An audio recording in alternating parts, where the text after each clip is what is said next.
Hello बच्चों, class 7th में आपका स्वागत है। बच्चों, ये हमारी नंदिनी हिंदी पाठ्य पुस्तक और आज हम इसमें पाठ 21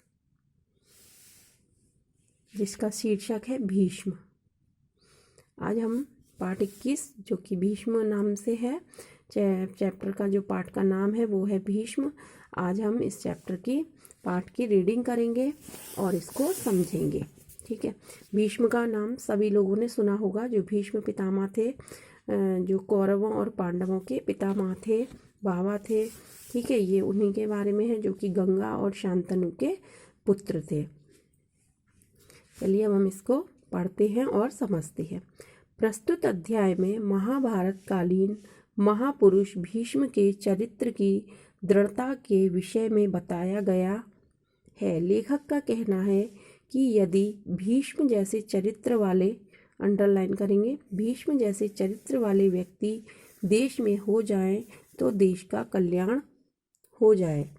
वर्तमान काल के लोग त्याग और तपस्या को अनावश्यक समझते हैं, किंतु यदि इतिहास के पन्नों को पलटकर देखें तो पता चलता है कि संसार में, यहाँ से आप अंडरलाइन करेंगे, संसार में उसी को महान माना गया है जिसने दूसरों के लिए अपने स्वार्थ का बलिदान किया।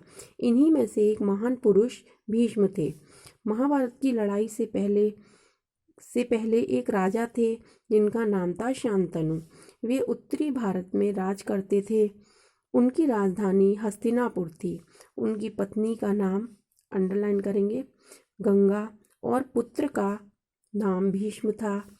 भीष्म के जन्म के कुछ ही दिनों बाद गंगा राजा शांतनु को छोड़कर गंगा में समा गई थी। शांतनु एक दिन शिकार के लिए जा रहे थे। राह में उन्हें एक नदी पार करनी थी। जब वे नदी के तट पर पहुंचे, उन्होंने किनारे पर एक युवती को देखा। यहाँ से आप लोग अंडरलाइन करेंगे, युवती को देखा।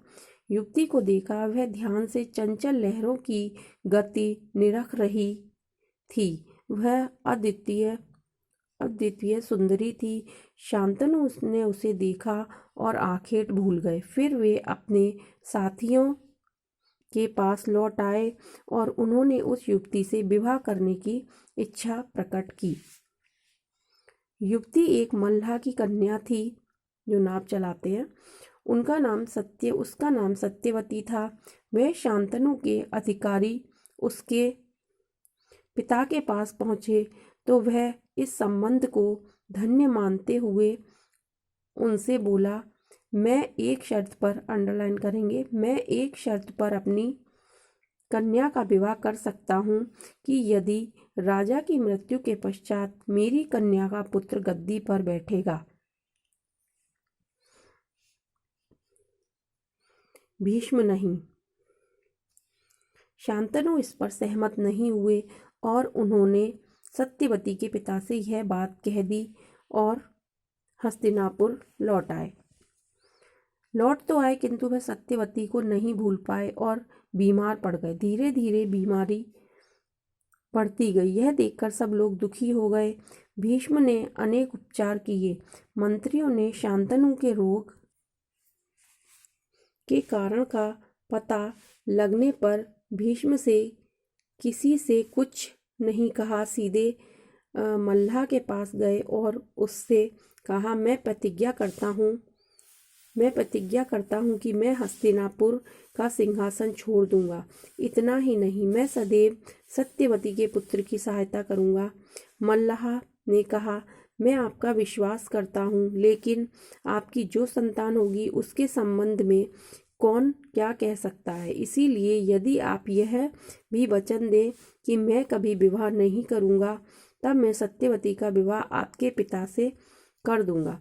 भीष्म ने एक क्षण के लिए विचार किया और फिर उन्होंने कहा, मैं धरती, आकाश, वायु, अंडरलाइन करेंगे, मैं धरती, आकाश, वायु, जल सभी को साक्षी मानकर यह कसम खाता हूँ कि कभी विवाह नहीं करूँगा।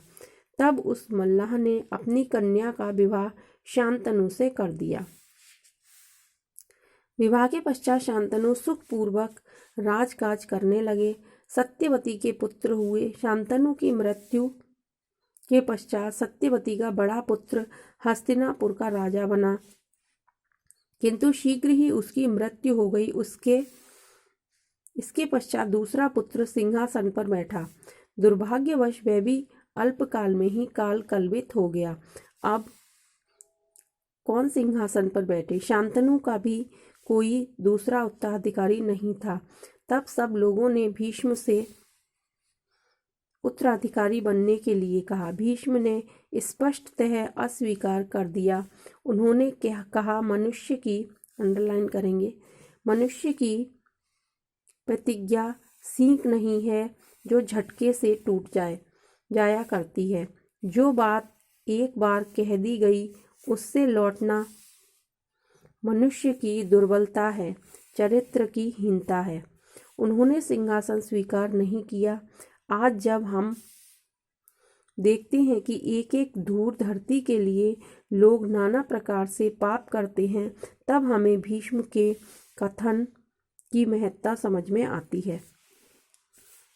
भीष्म के चरित्र की यही विशेषता थी कि जो प्रतिज्ञा कर लेते थे उससे नहीं हटते थे। एक नहीं, उन्होंने जीवन में कई प्रकार के अनेक उदाहरण हैं। उनके जीवन में ही महाभारत का युद्ध आरंभ हो गया। भीष्म कौरवों की ओर से लड़ रहे थे, कृष्ण पांडवों की ओर से।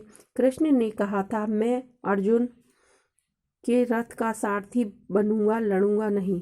भीष्म ने प्रतिज्ञा की, अंडरलाइन करेंगे, भीष्म ने प्रतिज्ञा की, मैंने ठान लिया है कि मैं कृष्ण को शस्त्र उठाने को विवश करूंगा। महाकवि सूरदास ने इस पर एक सुंदर गीत भी लिखा है। उसकी आरंभ की पंक्तियां इस प्रकार हैं। आजू जो न हरि को शस्त्र गहाऊं, हो लाजो गंगा जननी को शांतनु सुत न कहाऊं।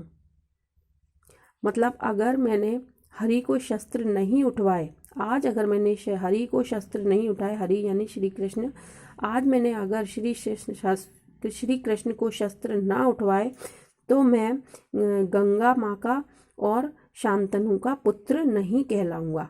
ये उनकी प्रतिज्ञा थी। तो अब जो आगे पाठ है वो हम अगले वीडियो में देखेंगे उसको। ओके, अभी आप यहाँ तक इस पाठ की रीडिंग करेंगे सभी बच्चे और इसको समझेंगे।